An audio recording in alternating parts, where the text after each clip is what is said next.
సినీ నటుడు Posani కృష్ణమురళికి railway Koduru court 14 రోజుల remand విధించడంతో ఆయన్ను రాజంపేట సబ్ జైలుకు తరలించారు. అక్కడ పోసాని కృష్ణమురళికి ఖైదీ నెంబర్ 2261ను కేటాయించారు. ఇదిలా ఉంటే దాదాపు 9 గంటల పాటు పోసానిని విచారించిన పోలీసులు రాత్రి 9:30కు జడ్జి ముందు హాజరుపరిచారు. రాత్రి 10 గంటల నుంచి ఉదయం 5 గంటల వరకు సుదీర్ఘంగా వాదనలు కొనసాగాయి. దాదాపు 7 గంటలకు పైగా కొనసాగిన ఇరుపక్షాల వాదనల అనంతరం పోసానికి మార్చి 13 వరకు అంటే 14 రోజుల రిమాండ్ విధించింది కోర్టు. మెజిస్ట్రేట్ ముందు పోసాని తరపున పొన్నబోలు సుధాకర్ రెడ్డి వాదనలు వినిపించారు. పోసానిపై పలు సెక్షన్ల కింద కేసులు నమోదయ్యాయి. ముఖ్యంగా మహిళలపై ఆయన చేసిన వ్యాఖ్యలు లైంగిక వేధింపుల కిందకే వస్తాయని తెలిపింది కోర్టు. ఇదిలా ఉంటే ఆయన రిమాండ్ రిపోర్టులో సంచలన విషయాలను వెల్లడించారు పోలీసులు. పోసాని తన వ్యాఖ్యలతో కులాల మధ్య చిచ్చు పెట్టారని, అలాగే డిప్యూటీ సీఎం పవన్ కళ్యాణ్ ఆయన కుటుంబాన్ని నోటుకొచ్చినట్టుగా దూషించారని తెలిపారు. దీంతోపాటు సినీ పరిశ్రమకు ఓ కులాన్ని ఆపాదించారని పేర్కొన్నారు. నంది అవార్డుల కమిటీపై కులం పేరుతో అసభ్యకర వ్యాఖ్యలు చేశారని, నారా లోకేష్ను అసభ్య పదజాలంతో దూషించారని వెల్లడించారు. అలాగే పోసానిపై రాష్ట్ర వ్యాప్తంగా 14 కేసులు నమోదైనట్టు తెలిపారు. పోసాని కృష్ణమురళిని ఏపీ పోలీసులు హైదరాబాద్లోని మైహోం భూజాలో బుధవారం రాత్రి అరెస్టు చేసి ఇటు ఏపీకి తరలించారు. గురువారం అన్నమయ్య జిల్లా ఓబులవారిపల్లె పిఎస్లో జిల్లా ఎస్పీ విద్యాసాగర్ ఆధ్వర్యంలో సుమారు 9 గంటల పాటు విచారించిన పోలీసులు రాత్రి జడ్జి ముందు హాజరుపరిచారు. ఆయనకు 14 రోజుల రిమాండ్ విధించడంతో మార్చి 13 వరకు ఆయన రిమాండ్లోనే ఉండనున్నారు. ఇదిలా ఉంటే కోర్టులో వాదనల సందర్భంగా జడ్జి ముందు పోసాని వాస్తవాలను అంగీకరించారు. తన భార్యను దూషించారని, అందుకే ఆ బాధతోనే తాను అలా మాట్లాడాల్సి వచ్చిందని తెలిపారు. తాను మాట్లాడిన మాటలు నిజమేనని అంగీకరించారు.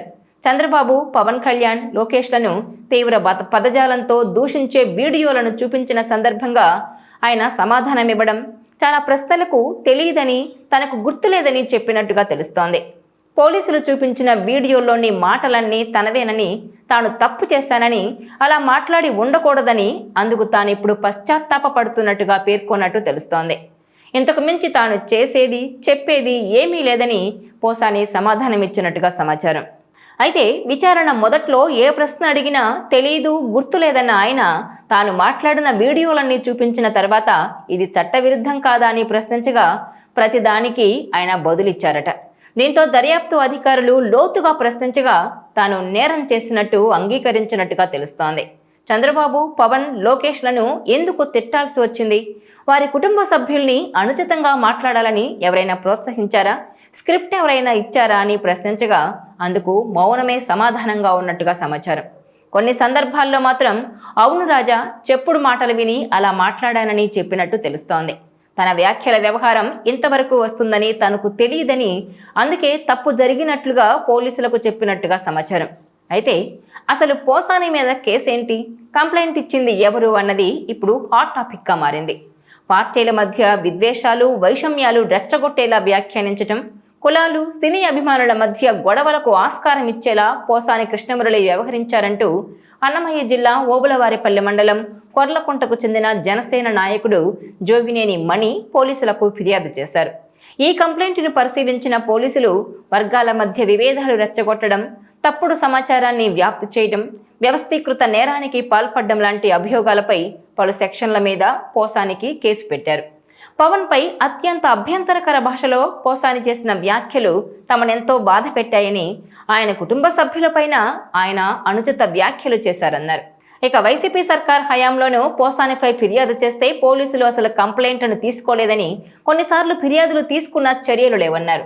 అందుకే ఫిబ్రవరి 24న మరోసారి ఫిర్యాదు చేశానని, ఎంత అసభ్యంగా మాట్లాడారో తెలియజేసే వీడియో ఆధారాల్ని కూడా ఇచ్చినట్టు పేర్కొన్నారు. అలాగే దళితుల్ని కించపరిచేలా, విద్వేషాలు రెచ్చగొట్టేలా వ్యాఖ్యలు చేసినట్టు పేర్కొన్నారు. ఆయనపై రాష్ట్ర వ్యాప్తంగా పలువురు కంప్లైంట్లు చేశారని, ప్రస్తుతం పోసానిపై 14 కేసులున్నట్టు తెలిపారు పోలీసులు. కులాల మధ్య చిచ్చు పెట్టి ఉద్రిక్తతల్ని క్రియేట్ చేసేలా ప్రయత్నించారని, రిమాండ్ విధించకపోతే ఇవే నేరాలు మరింత వ్యవస్థీకృతంగా చేస్తారని పేర్కొన్నారు. దాదాపు 3 దశాబ్దాల క్రితం ఇండస్ట్రీలోకి వచ్చారు పోసాని. తనదైన శైలిలో చురుక్కుమనిపించే డైలాగులతో తూటాలనే పేల్చారు.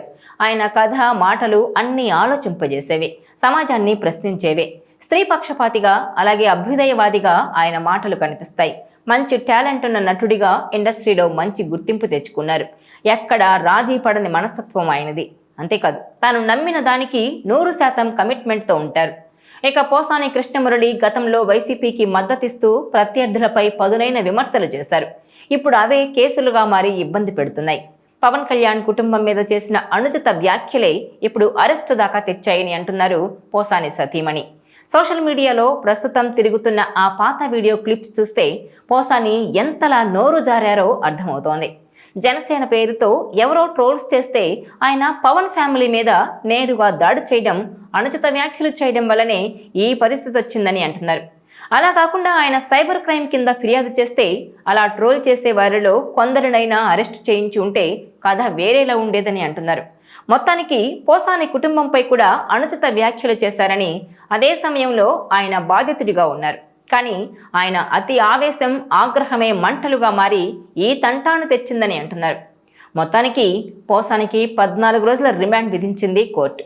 దీంతో పోసాని ఎపిసోడ్ తీవ్ర ఆగ్రహావేశాలతో నోరు జారే వారికి ఇది ఒక గుణపాఠమేనని అంటున్నారు. ఈ వీడియో మీకు నచ్చినట్లయితే please share, like and subscribe R24 Telugu.